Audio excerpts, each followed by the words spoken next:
graça e a paz. No curso básico de vida cristã, no livro 3, Epístolas Paulinas 1, nós estamos na carta aos Romanos. Capítulo 5, Exortações Práticas. No capítulo 4, a dispensação de Israel, nós havíamos recomendado a leitura dos capítulos 9 ao 11 e apresentamos os seguintes fatos. No tópico 1, a rejeição de Israel, o escolhido de Deus. Nós levantamos alguns pontos e nós questionamos sobre qual a relação do plano de Deus para com Israel como nação. No tópico 2, a proclamação do evangelho a todo mundo. Nós respondemos a seguinte questão: qual é o plano de Deus para os homens? Amém? E hoje, no tópico 1, no capítulo 5, somos membros do corpo de Cristo. Amém?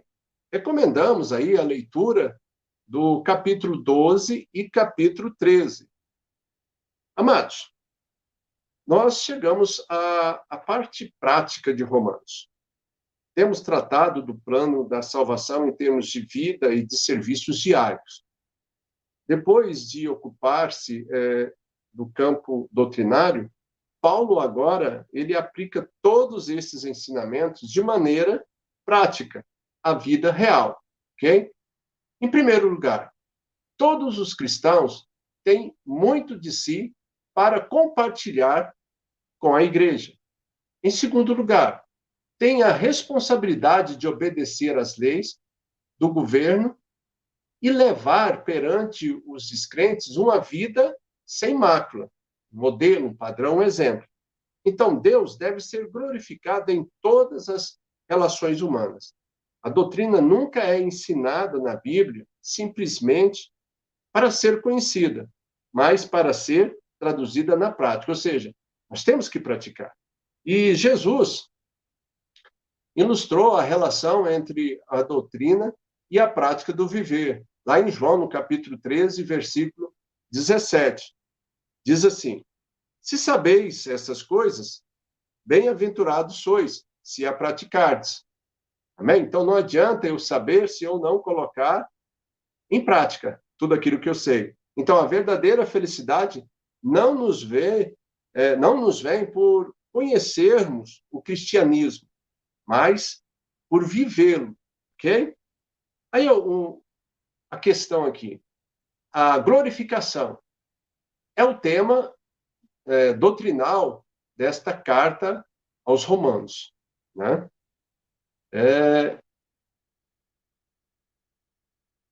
Em Romanos 12, versículo 1, Paulo ele diz assim: rogo-vos, pois, irmãos, pela misericórdia de Deus, que apresentei os vossos corpos por sacrifício vivo, santo e agradável a Deus, que é o vosso culto racional.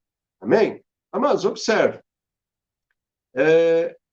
Daí a gente observa o apelo escrito, né? Paulo ele está fazendo um apelo. Ele mostra, através de uma vida de dedicação ao serviço de Deus, ele clama ao povo de Deus para que eles tomem uma atitude.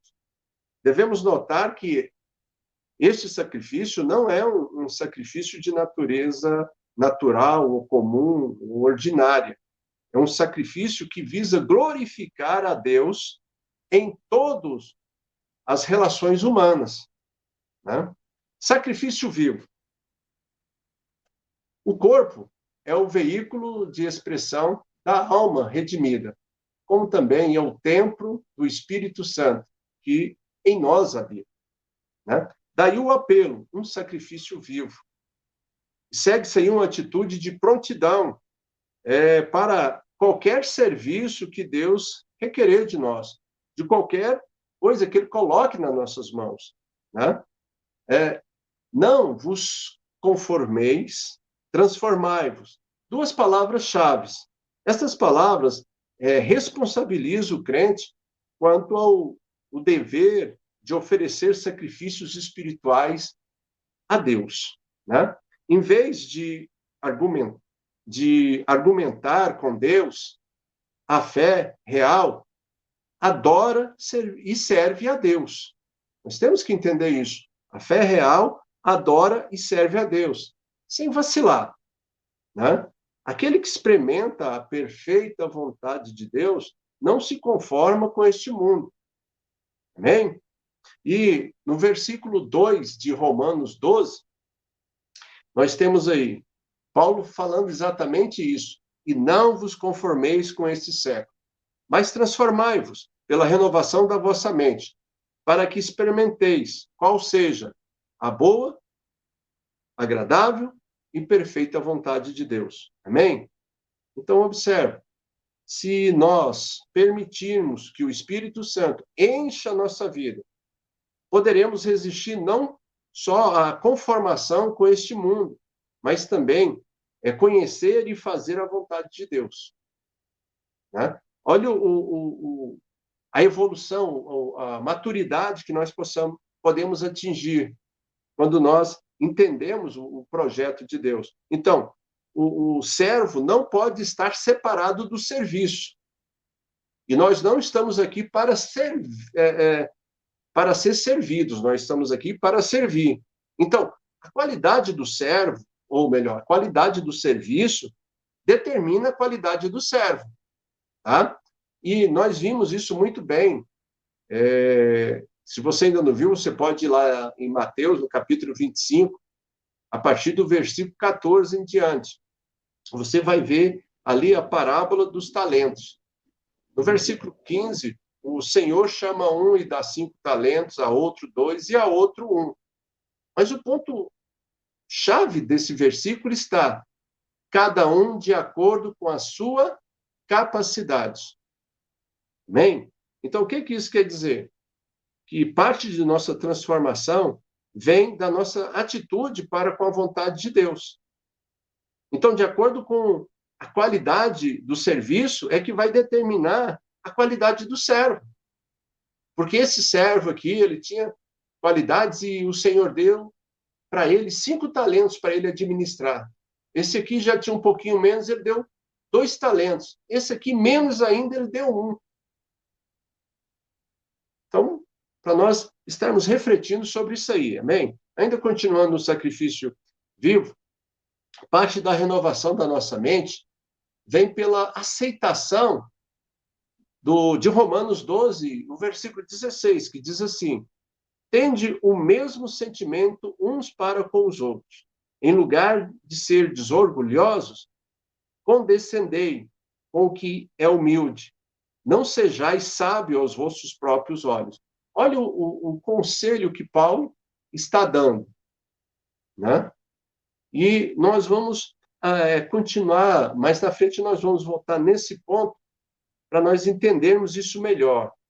Por que ele está dando essas orientações? Note que a transformação, amados, ela vem pela renovação da nossa mente. Tá? Paulo apresenta a maneira pela qual esse novo homem deve viver para a glória de Deus. Amém? Então, essa vida é descrita como uma vida a ser experimentada diariamente. É o caminho, para ela, é o caminho da consagração, da dedicação, da entrega à vida a Deus. Ou seja, nós temos que ter um compromisso com o Senhor. Atitudes para com o eu. Primeiro, não somos suficientemente sábios ou fortes para, nas coisas de Deus, fazermos algo por nós mesmos.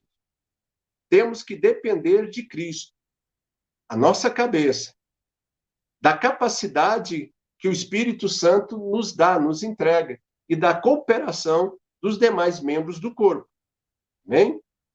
Segundo, temos que compreender que, através de Cristo e da cooperação dos outros irmãos do corpo, podemos fazer tudo que Deus nos ordenar. Amém? Amados, antes de nós continuarmos aqui, é interessante a gente observar esse ponto aqui, né? Mas eu acho que vai ficar mais fácil explicar quando nós começarmos a falar sobre a capacidade concedida pelo Espírito Santo. Então, vamos lá. Observe. Nós já falamos sobre isso da vez passada, no livro 2, mas vamos reforçar aqui. O corpo ele tem muitos membros, e cada membro tem uma obra ou um serviço específico para executar. Né? Assim, a gente observa aqui da capacidade concedida pelo Espírito Santo, que é o quê? Os dons. Dons são capacitações especiais ou poderes práticos. Né? A palavra dom vem do grego carismata. Então, devemos ter uma correta compreensão, pois essa expressão significa um favor, um dom, uma doação livre e graciosa da parte de Deus para todos os cristãos. Amém? Então, observe, essa doação é medida pelo, ou melhor, é mediada pelo Espírito Santo. É concedida visando um fim proveitoso. Isso é, a edificação do corpo de Cristo, tá? Ou a comunidade cristã. Amém? Então, os dons, de modo geral, são uma espécie de manifestação visível e externa do Espírito Santo, na sua obra de construir a Igreja de Cristo. E tem como fundamento a própria pessoa do Senhor Jesus. Ok? Então, assim, capacitando cada cristão com esse presente especial, fazendo-os atuarem para o bem comum. O Espírito vai proporcionando a cada cristão um relacionamento, eu quero que você preste atenção nesse ponto aqui, um relacionamento de interdependência, de mutualidade, onde cada um completa o outro. Para quê? Para que possamos chegar à maturidade, à semelhança de Cristo, que é o objetivo de Deus para todos nós. Então, nesse ponto aqui, eu volto e explico lá atrás. Como que eu vou ter um relacionamento de interdependência, de mutualidade, onde completa um ou outro para podermos chegarmos à maturidade, onde a maioria, hoje, dos irmãos estão querendo adorar, louvar a Deus, cultuar a Deus nas suas casas. Não estão querendo estar na eclésia, né? Para terem a koinonia, a comunhão uns com os outros. E a palavra de Deus está nos orientando que essa comunhão ela é de suma importância. Né? Por que ela é de suma importância? Porque ela vai, através do relacionamento, ela vai criar esse elo, esse ciclo, né? Que vai fazer com que cada um de nós amadureça a ponto de sermos a semelhança de Cristo. Né? E nós vamos repetir mais uma vez. Então, é um relacionamento de interdependência, de mutualidade, onde completa um ao outro. Esse é o objetivo da igreja, do corpo de Cristo. Amém? E nós temos que ter isso em mente, amados, porque são princípios espirituais, é básico. E Paulo, ele deixa bem nítido aqui. Tá? Em Efésios, no capítulo 8, versículo 4 ao 12, em 1 Coríntios, do 12, versículo 6 ao 10, em Romanos, do 12, do versículo 6 ao 8, há diferentes listas de diferentes dons espirituais. É muito importante para os cristãos compreender com segurança este assunto, né? Regozijar-se na riqueza espiritual com que Deus adornou a igreja. Para quê? Para o crescimento da igreja. Né? Nós não entramos em cada um deles, porque ia ficar muito longa essa aula. E também porque é matéria de próximos livros. Então, você depois medita nesses livros, com capítulos e versículos, para você ter uma noção de quais são esses dons. E depois nós vamos explicar cada um deles detalhadamente, tá bem? Atitudes para com os outros. Amados, no capítulo 12, nós estamos chegando do versículo 9 ao 21, Paulo, ele enumera 27 mandamentos que se explicam por si próprios. Eu não vou falar todos, eu só vou falar um, né? Para você entender que eles estão interligados. E depois aquilo, né?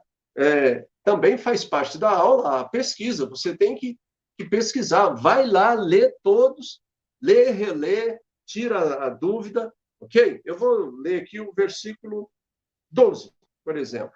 É do 9 ao 21, eu vou ler o 12. Regozijai-vos na esperança. Ah. Sede pacientes na tribulação. Na oração, perseverantes. Aqui tem 3, né?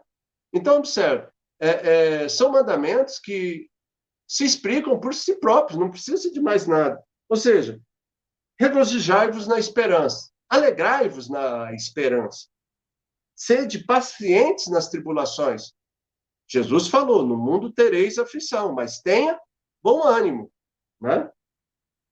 Na oração, perseverantes. Amados, nós temos que perseverar nas nossas orações, ok?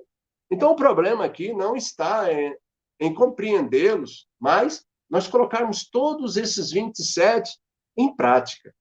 O amor divino é o princípio controlador da vida cristã. Os cristãos têm este amor, não para ele mesmo.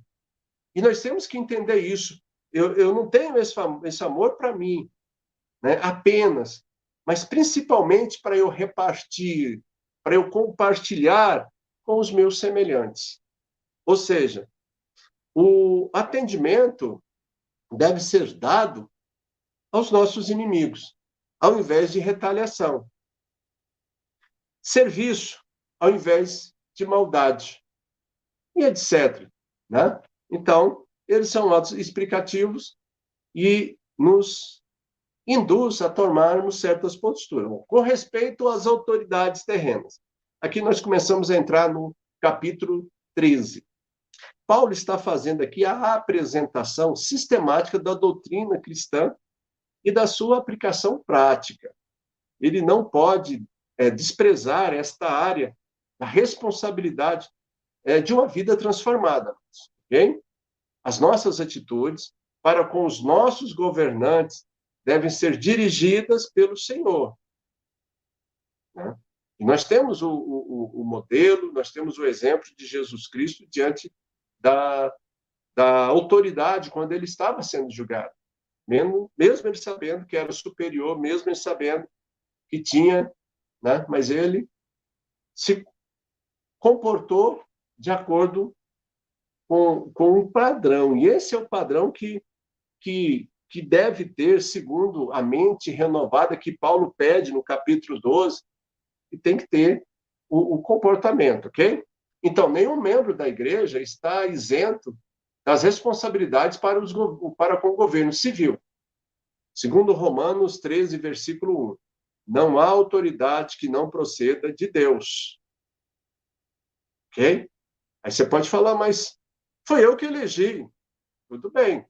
Onde tiver 2 ou 3 reunidos, ali o Senhor está. Então, quando você elege, quando você deposita o seu voto naquela pessoa, ele foi constituído autoridade sobre você. E a partir daquele momento que você escolheu, nós temos que mudar a nossa postura, ok? Ninguém deve ignorar ou sentir-se livre para violar as leis estabelecidas pelas autoridades governamentais, né? Romanos 13, versículo 2, a parte B. E os que resistem trarão sobre si mesmos condenação. Eis aqui, amados, um elevado conceito que não contenta muitos, que não traz alegria para muitos, nem encoraja os agitadores. O cumprimento da lei tem se tornado difícil em nossos dias, pelo fato ali dos homens terem perdido o sentimento da presença de Deus. Ou seja, os homens perderam o temor e tremor do Senhor. Amém? Dupla sujeição. Nossa sujeição a Deus implica em nossa sujeição ao governo ordenado por Ele. Né? João 19, 11. Respondeu-lhe Jesus: nenhuma autoridade teria sobre mim se de cima não te fosse dado. Por isso, quem me entregou a ti, maior pecado tem. Então, dessa maneira, é a nossa sujeição às autoridades. Faz parte do nosso culto racional, como nós vimos lá em Romanos 12, versículo 1 e 2. Nosso culto racional, que nós prestamos a Deus. Agora, Paulo, ele chama a atenção para um novo tipo de relacionamento. Aquele que o cristão deve ter com as autoridades constituídas. O relacionamento do cristão com o Estado. Né? Deus, ele usa o governo civil para manter a sua justiça, a sua bondade no mundo. Ok? Em Romanos 13, versículo 4, diz: visto que a autoridade é ministro de Deus para o teu bem, entretanto, se fizeres o mal, teme, porque não é sem motivo que ela traz a espada, pois é ministro de Deus, vingador para castigar o que pratica o mal. Versículo 6. Por esse motivo, também pagais tributos, porque são ministros de Deus, atendendo constantemente a esse serviço. Amados, assim sendo, há duas razões para o cristão obedecer às leis. Né? Primeiro, pelo castigo ou pela consciência. Como diz, né, nós temos ali o livre-arbítrio para isso. Jesus, ele ensinou que dar a César o que é de César e a Deus o que é de Deus. Mateus 22, versículo 21. Ele declara os nossos deveres acerca dos impostos e tributos, mas esses deveres vão além desses dois aqui mencionados. Né? Esses deveres falam com relação a respeito e a honra dessas autoridades. Em Romanos 13, 8, diz: a ninguém fiqueis devendo coisa alguma. Paulo afirma que há uma dívida que teremos sempre em aberto, em toda a nossa vida. Né? Essa é a dívida do amor para com o próximo. Amém? Os homens, sejam crentes ou não, os cristãos, em seus relacionamentos com a comunidade cristã, com seus semelhantes, com as autoridades e com a lei, que são as instituições passageiras, deve conscientizar-se de que nós estamos aqui, nós vivemos nesse reino, mas nós temos que lembrar que nós já temos um reino que já foi inaugurado, né? Foi inaugurado, mas nós vivemos aqui, na expectativa que esse reino ainda não foi consumado. E aqui nós somos embaixadores, aqui nós somos mordomos, aqui nós somos dispenseiros do reino de Deus. E nós temos que ser modelo, né?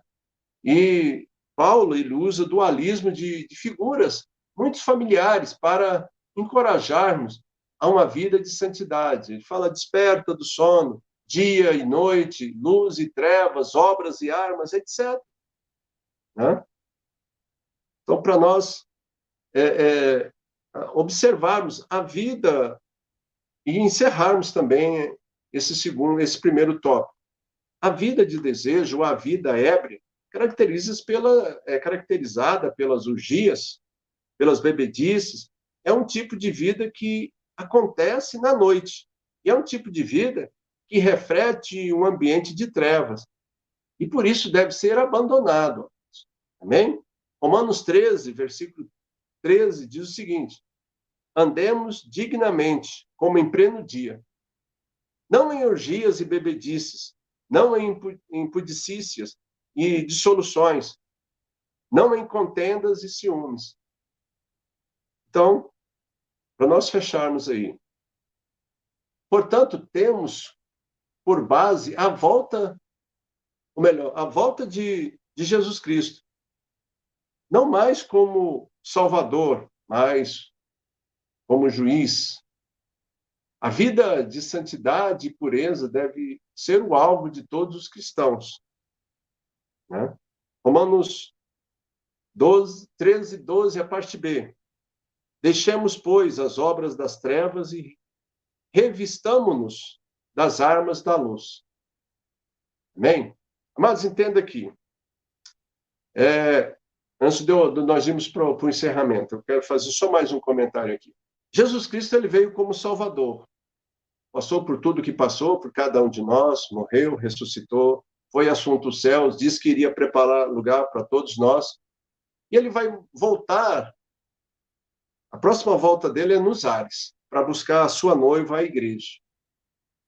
Só que o interessante dessa noiva, a igreja, é que ela não vai primeiramente para o casamento, não. Ela vai primeiramente para o tribunal de Cristo, né? Para ela ser julgada, para ela receber as coroas e os galardões que ela fizer jus, né? Aí depois do julgamento é que vai ser as bodas do Cordeiro. E nós temos que entender isso, né? Porque nós estamos aqui, mas nós não estamos aqui para ficar para ficar de pernas para o ar, né? Deixando a vida nos levar. Nós temos uma missão. Deus nos comissionou, né, para ir por todo mundo e pregar o evangelho. Nós temos que fazer isso. E nós temos que entender, né? Porque a vida de santidade, por isso, deve ser o alvo de todo cristão. E sendo o alvo de todo cristão, ele tem que cumprir a missão que Jesus entregou para ele, lá em Mateus 28, versículo 19 e 20. Ok? Então, pense nisso. Que Paulo ele está nos levando nesse sentido, nesse caminho. E de nós despertarmos. Desperta, ó tu que dormes, né? E faça a obra do Senhor. Amém? No capítulo 5, tópico 2, a nossa próxima aula vai falar a respeito dos crentes fracos. E nós recomendamos aí a leitura do capítulo 14 ao capítulo 16. São os últimos capítulos. E nós vamos responder a algumas questões. Qual é a regra básica sobre a vida cristã? Como deve ser preservado o senhorio de Jesus Cristo na área da prestação de contas? O amor fraternal sabe discernir o que é verdadeiro? A igreja cristã se caracteriza por sua diversidade. Qual é esta diversidade? Amém? Então, nós estaremos respondendo essas perguntas na próxima aula. Espero que os irmãos estejam gostando. Novamente, nós pedimos aí o apoio de todos os irmãos. Nós temos uma meta nesse primeiro trimestre de nós atingirmos os 400 inscritos. 400 pessoas que vão participar, que vão ouvir a palavra de Deus. E o objetivo aqui é edificar, é fortalecer cada um dos irmãos. Ok? Não esquece de dar ali o seu like, porque quando você dá o seu like, você está falando que o canal tem assuntos interessantes para edificação e fortalecimento, né? E que é importante para nós podermos crescer. Amém? Não esquece de divulgar o canal, ok? E abraça essa causa conosco. Vamos atingir os 400 inscritos até o final do primeiro trimestre. Que Deus abençoe os irmãos e até a próxima terça-feira, em nome de Jesus.